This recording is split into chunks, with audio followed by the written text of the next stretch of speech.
Hello viewers, ఎలా ఉన్నారండి అందరూ? Welcome to GVR roots and recipes. ఈరోజు ఎంతో టేస్టీగా ఉండేటువంటి సున్నుండలు ఏ విధంగా తయారు చేసుకోవాలో చూపిస్తానండి. చూసారా, చూడటానికి ఎంతో నోరూరించే విధంగా ఉన్నాయి కదండి. ఈ మంచి స్వచ్ఛమైనటువంటి నెయ్యితో ఈ సున్నుండలు పొట్టు మినపప్పుతో తయారు చేసుకుంటామండి. అది ఏ విధంగా చేయాలో చూపిస్తానండి. సో ఇంట్లోనే మనం స్వచ్ఛంగా తయారు చేసుకునే నెయ్యితో చేస్తున్నాను. దీనికి ముందుగా మనము ఈ పొట్టు మినపప్పు తీసుకోవాలండి. ఈ పొట్టు మినపప్పు అనేది చాలా చాలా హెల్దీ అండి. దీంట్లో పొట్టు ఉండటం వల్ల ఫైబర్ కంటెంట్ అనేది చాలా ఎక్కువగా ఉంటుంది. సో అదేవిధంగా దీంట్లో కాల్షియము, మెగ్నీషియం కంటెంట్స్ కూడా చాలా ఎక్కువగా ఉంటాయండి. సో వీటిని ఏ విధంగా చేయాలో చూపిస్తాను. ముందుగా ఈ పప్పులో మనకి చాటలో పోసుకొని దీన్ని చూసుకోవాలండి. మనకి కొన్ని మట్టి పెడ్డల్లాగా ఇలా ఉంటాయండి. కాబట్టి వాటిని ఇవి నల్లగా ఉంటాయి. మినపప్పు కూడా నల్లగా ఉండటం వల్ల మనకు అర్థం కాదు.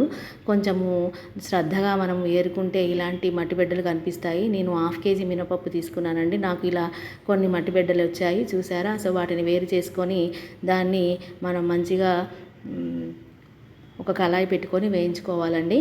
ఇలా ఒక కళాయి పెట్టుకొని దాంట్లో మనము సిమ్ములో పెట్టేసుకొని దీన్ని దూరగా వేయించుకోవాలి.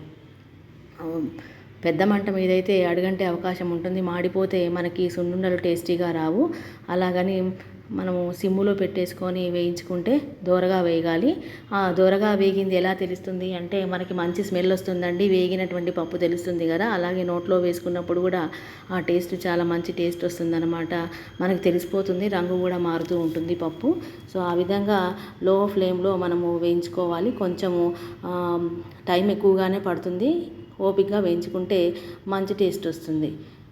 ఈ పొట్టు మినపప్పులో మనకి కాల్షియం, మెగ్నీషియం కంటెంట్ ఎక్కువగా ఉంటుంది. కార్బోహైడ్రేట్లు ఎక్కువగా ఉంటాయి. ముఖ్యంగా ఫైబర్ కంటెంట్ ఎక్కువగా ఉండటం వల్ల అది జీర్ణక్రియను బాగా మెరుగుపరుస్తుంది, మలబద్ధకాన్ని తగ్గిస్తుంది. అలాగే మనకి చర్మానికి కానీ జుట్టు పెరగడానికి కానీ బాగా యూజ్ అవుతుందండి.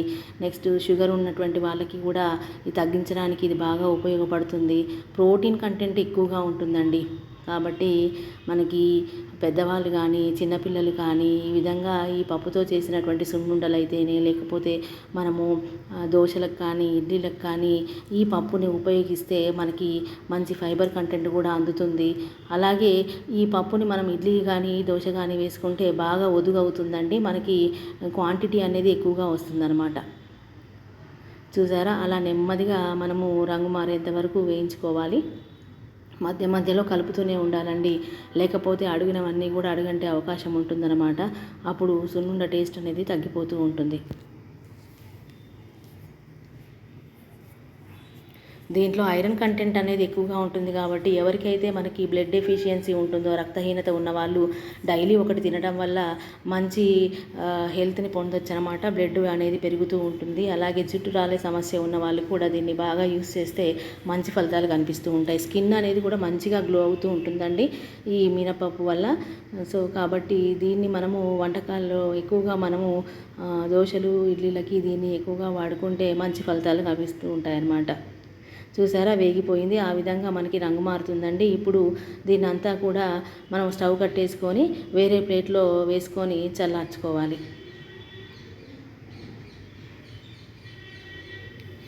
సో నేను నెయ్యిని కూడా ఇప్పుడు మీకు తయారు చేసి చూపిస్తానండి. మనం ఇంట్లోనే స్వచ్ఛమైన నెయ్యిని తయారు చేసుకొని ఈ విధంగా మనము పిల్లలకి స్వీట్స్ చేసి పెడితే కనుక చాలా హెల్త్ని మనము బ్యాలెన్స్ చేసుకోవచ్చు. ముఖ్యంగా బయట కొన్నటువంటి స్వీట్స్ అనేవి ఏ విధంగా చేస్తారో, ఎలాంటి నెయ్యితో చేస్తారో మనకు తెలియదు. కాబట్టి పిల్లలకి కొంచెం ఓపిక చేసుకొని ఈ విధంగా చేస్తే వాళ్ళకి స్నాక్స్ బాక్సుల్లోకి పెట్టడానికి ఈ స్వీట్స్ బాగుంటాయి. సో నెయ్యి మరింత ఎక్కువగా వేసి చేసుకుంటే మంచి టేస్ట్ వస్తుందండి. సో కాబట్టి మనము ఈ విధంగా ట్రై చేస్తే చాలా మంచి రిజల్ట్స్ వస్తాయన్నమాట.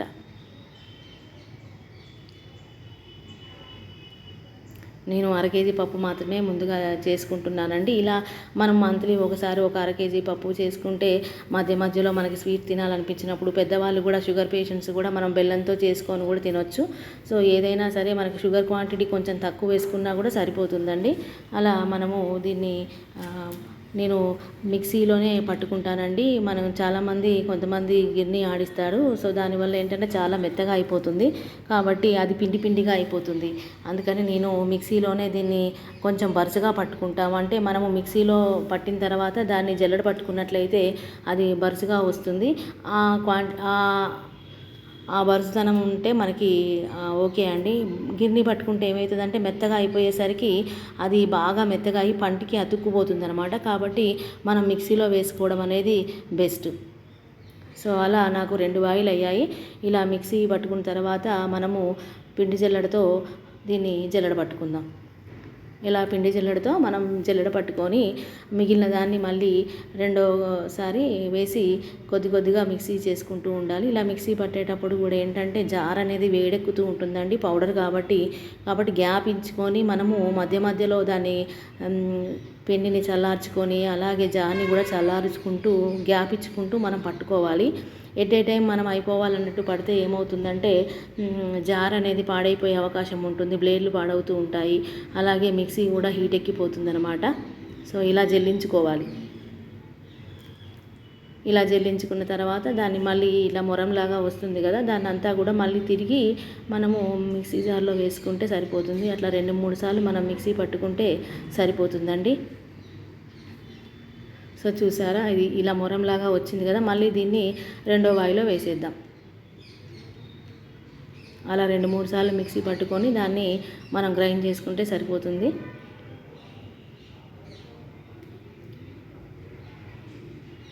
అందుకే పెద్ద మొత్తంలో కాకుండా ఒక హాఫ్ కేజీ మధ్య మధ్యలో మనం ఇలా చేసుకుంటే ఫ్రెష్గా ఉంటాయి, ప్లస్ మంచి టేస్టీగా ఉంటాయి అన్నమాట. ఎక్కువ రోజులు కూడా మనము స్టాక్ ఉంచాం కాబట్టి ఫ్రెష్ టేస్ట్ ఉంటుందన్నమాట. చూసారా, ఇలా మళ్ళీ రెండోసారి కూడా నేను గ్రైండ్ చేసుకుంటున్నాను.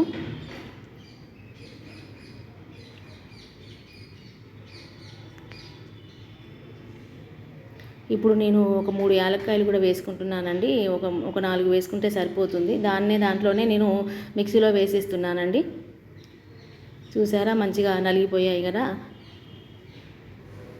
సో ఈ లాస్ట్కి వచ్చినటువంటి దాన్ని నేను ఒకసారి పట్టేసుకొని ఇంకా జల్లించట్లేనండి, ఎందుకంటే ఆల్రెడీ ఆ మొరాన్నే మనం పట్టాం కాబట్టి మెత్తగా సరిపోతుంది. ఇప్పుడు నేను దీనికి ఒక 1/2 కేజీ షుగర్ తీసుకుంటున్నాను. మీకు ఇంకా స్వీట్ ఎక్కువ కావాలి అనుకుంటే 1/2 కేజీ దానికి నేను 1/2 కేజీ షుగర్ తీసుకుంటున్నానండి, సరిపోతుంది. కొంచెం 1/2 కేజీ కంటే కొద్దిగా ఎక్కువ ఉంటుంది, ఎందుకంటే షుగర్ క్వాంటిటీ అనేది మనకి తక్కువగా కావాలన్నప్పుడు ఆ మాత్రం సరిపోతుంది. మీకు ఇంకా ఎక్కువ కావాలంటే మనం ఎంత పప్పు తీసుకుంటే అంత షుగరు వేసుకోవచ్చు. బెల్లం కూడా వేసుకుంటారండి, బెల్లంతో కూడా చేసుకోవచ్చు, కాకపోతే నేను షుగర్తోనే చేస్తున్నాను. బెల్లము వేరు షుగర్ వేరు అని అంటారు కదండి, బెల్లము షుగరు రెండు కూడా చెరుగుతోనే తయారు చేస్తారండి, కాబట్టి నేను అంత పెద్దగా ప్రిఫర్ చేయను. కాకపోతే ఏంటంటే షుగర్ అనేది మనము కొంచెం క్వాంటిటీ తగ్గించుకుంటే బెటర్. సో ఇలానే మనం షుగర్ని కూడా దీంట్లో మంచిగా కలిపేసుకుందాము. ఆల్రెడీ యాలక్కాయలు యాడ్ చేసాం కాబట్టి మంచి ఫ్లేవర్ వస్తుంది. ఈ విధంగా దాన్ని కలిపి పెట్టుకుందాం. చూసారా, అలా కలిపి పెట్టుకొని పక్కన ఉంచేసుకుందాము చల్లారేంత వరకు. ఇప్పుడు నెయ్యి ఏ విధంగా చేయాలో చూపిస్తానండి. ఆల్రెడీ నేను మన వీడియోస్లో నెయ్యి ఏ విధంగా తయారు చేయాలనేది మీకు చూపించాను. సో డిస్క్రిప్షన్లో ఆ లింక్ ఉంది, చూడండి. ఇప్పుడు నేను అదే రోజు అప్పుడే నేను చేసుకుంటున్నాను. ఇంట్లో నేను మీగడ తీసింది ఉందన్నమాట. సో ఆ మీగడ నుంచి నేను మిక్సీ పట్టేసి అలా మీగడనంతా మనము ఆ వెన్ననంతా తీసుకొని కళాయిలో వేసుకోవాలి. ఆ మిగిలిన మజ్జిగని నేను చెట్లకు వాడుకుంటానండి. సో ఇదంతా కూడా మనకి వెన్నని ఒకసారి శుభ్రంగా వాటర్తో కడుక్కొని ఈ విధంగా పెట్టుకొని వేడి చేసుకుందాము. దీన్ని కూడా కాసేపు కొంచెం హై ఫ్లేమ్లో పెట్టిన తర్వాత పూర్తిగా కరిగిపోయిన తర్వాత లో ఫ్లేమ్లో పెట్టాలి. సో దానివల్ల ఏంటంటే అడుగంటకుండా చక్కగా మనకి నెయ్యి వేరవుతూ ఉంటుంది. చూసారా, చక్కగా బాయిల్ అవుతుంది. సో మనకి నెయ్యి వచ్చేసింది అనమాట. చూడండి, ఇది కొంచెం నేను సింపుల్గా చూపిస్తున్నాను, అంతా కూడా చూపించట్లేను, షార్ట్ అండ్ స్వీట్గా. సో మనకి నెయ్యి రెడీ అయిపోయింది కదండి. ఇప్పుడు దీన్ని కట్టేసుకొని చల్లారిన తర్వాత వడగట్టుకుందాం. ఇప్పుడు ఈ నెయ్యితో మనము సున్నుండలు ప్రిపేర్ చేసుకుందాం. చూసారా, చల్లారిపోయింది. దీన్ని ఇప్పుడు వడగట్టుకుందామండి. సో అలా నెమ్మదిగా జాగ్రత్తగా వడగట్టుకోవాలి. చల్లారింది కాబట్టి ప్రాబ్లం ఏమీ లేదండి. కింద ఒక ప్లేట్ పెట్టుకొని అడుగున ఏమన్నా కింద పడుతుందేమో అని ప్లేట్లో నేను డబ్బా పెట్టాను అనమాట, స్టీల్ డబ్బాని. ఆ విధంగా మనము వడగట్టుకోవాలి.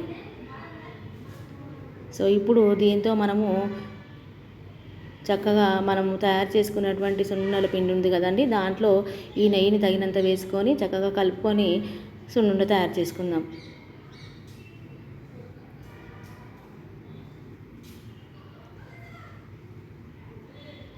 చూసారా, పిప్పి అంతా కూడా మనం తీసేద్దాం. ఇప్పుడు చూడండి, ఎంతో స్వచ్ఛమైన నెయ్యి రెడీ అయిపోయిందండి. అసలు ఇంత ఫ్రెష్గా తయారు చేసినటువంటి నెయ్యిని ఇంత ఫ్రెష్ లడ్డులకు ఉపయోగిస్తే అసలు ఎంత హెల్దీగా ఉంటుందండి.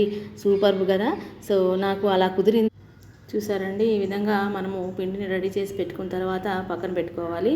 ఇప్పుడు ఈ నెయ్యిని తగినంత పోసుకుందాము. నేను ముందుగానే ఈ నెయ్యిని తగినంత పోసుకొని స్పూన్తో కలిపి పెట్టుకుంటున్నానండి.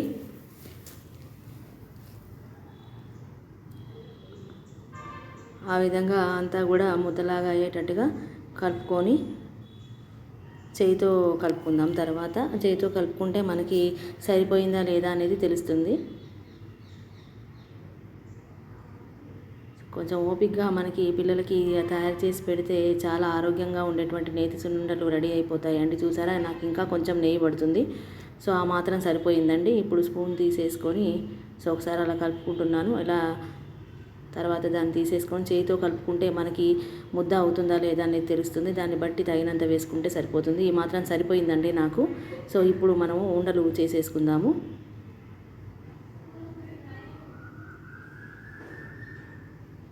నెయ్యి కొంచెం మరింతే పడిందండి నాకు, ఎందుకంటే బాగా టేస్టీగా ఉంటాయని చెప్పేసి మంచిగానే వేసుకున్నాము. సో ఇలా మనము కలిపి పెట్టుకొని ఉండలు తయారు చేసుకొని ఒక 1 మంత్లీ ఒకసారి ఇట్లా అయిపోయినప్పుడల్లా మనము ఫ్రెష్గా తయారు చేసుకుంటే టేస్టీకి టేస్టీ, హెల్తీకి హెల్తీ అండి. ఇంట్లో స్వచ్ఛంగా తయారు చేసినటువంటి నెయ్యి, మనం వేయించుకొని పట్టించుకున్నటువంటి పిండి అన్నీ కూడా హెల్తీ కాబట్టి మంచి హెల్త్ అనేది పొందాలి అంటే కొంచెము మనము బాధ అయినా కూడా ఇలా చేసి పెట్టుకుంటే హ్యాపీగా తినొచ్చు అండి. పిల్లలకి స్నాక్ ఐటమ్గా కూడా పనికొస్తూ ఉంటుంది, పెద్దలు కూడా తినొచ్చు. సో ఈ అన్ని హెల్త్ బెనిఫిట్స్ దీంట్లో చాలా ఉన్నాయి కాబట్టి మీరు కూడా ఇలా ట్రై చేయండి. ఎలా వచ్చిందో కామెంట్ చేయండి. నచ్చితే షేర్ చేయండి, లైక్ చేయండి, సబ్స్క్రైబ్ చేసుకోండి. నా వంటకాలన్నీ ఏ విధంగా ఉన్నాయి అనేది కామెంట్ చేయండి. చూసారా, కొంచెం నెయ్యి ఎక్కువ పట్టడం వల్ల ఏంటంటే ముద్ద అనేది అంత కరెక్ట్గా రావట్లేదు. సో అలా మనమంతా కూడా దీన్ని చేయి కత్తుకుపోతూ ఉంటుంది కదా, జాగ్రత్తగా ఉండలాగా చేసుకోవాలి. చూసారా, సో ఆ విధంగా అన్నమాట. 1/2 కేజీ పిండికి నాకు ఇన్ని అయ్యాయండి. అలా మీరు కూడా చూడండి ఎంత బాగుందో. చూస్తుంటేనే చాలా టేస్టీగా వచ్చాయండి. నాకు షుగర్ కూడా సరిపోయిందండి. ఇంకా కావాలంటే మీరు మరింత వేసుకోవచ్చు, కొంచెం తగ్గించుకున్నా పర్వాలేదు. నాకు కరెక్ట్గా సరిపోయింది. సో చాలా టేస్టీగా ఉండే నేతి సున్నుండలు రెడీ అండి. మీరు కూడా తయారు చేసుకోండి, మంచి హెల్త్ బెనిఫిట్స్ పొందండి. Thank you for watching.